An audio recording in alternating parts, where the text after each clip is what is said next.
Buhay ka na. Mabuhay ka ba? O papatayin kita?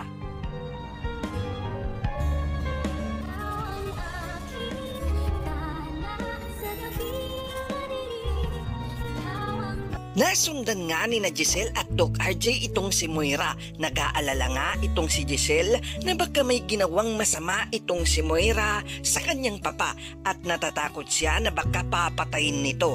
Ngunit malakas nga ang pakiramdam ni Doc RJ na walang masamang mangyayari sa kanilang papa at naniniwala siya na buhay ito. Hindi nga alam ni Moira na nasundan siya ng magkapatid na si Giselle at Doc RJ. Ang kanyang pagkakaalam nga ay walang alam sina Giselle at Doc RJ. Nagmamadali nga itong pumasok sa loob para kumprontahin ang matanda. Habang tinatanggal nga ang tali sa kamay ni Don Pepe ay dumating nga ang demonyetang si Moira. Itatakas na sana ng pulis itong si Lolo Pepe, ngunit naabutan sila ni Moira. Hindi nga natuloy ang pagtakas ni Lolo Pepe at patuloy pa rin siyang bihag ni Moira. Sa kabilang banda naman, agad-agad nga din tumawag ng pulis ang magkapatid na si Giselle at Doc RJ. Agad-agad din rumisponde ang mga pulis sa lugar at ililigtas ang matanda. Ngunit nang malaman nga ito ni Moira ay agad ngang tumakas ang demonyeta.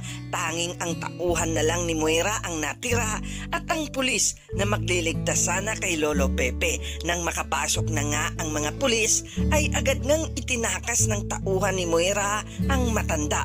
Inutusan na din ito ni Moira na tapusin na ang matanda para walang sabit sa kanila. Sa tingin nyo, dito na kaya mamamaalam si Lolo Pepe? Hindi na kaya makakaligtas ang matanda sa kapahamakan na mangyayari o maililigtas ito ng pulis na dapat sana ay magsasakip sa kanya at magliligtas? Ito ang ating dapat pang-abangan sa abot kamay na pangarap. Maraming salamat sa panunood at huwag mong kalimutan mag-subscribe at i-click na din ang bell icon para lagi kang updated sa mga ganitong video. Maraming salamat.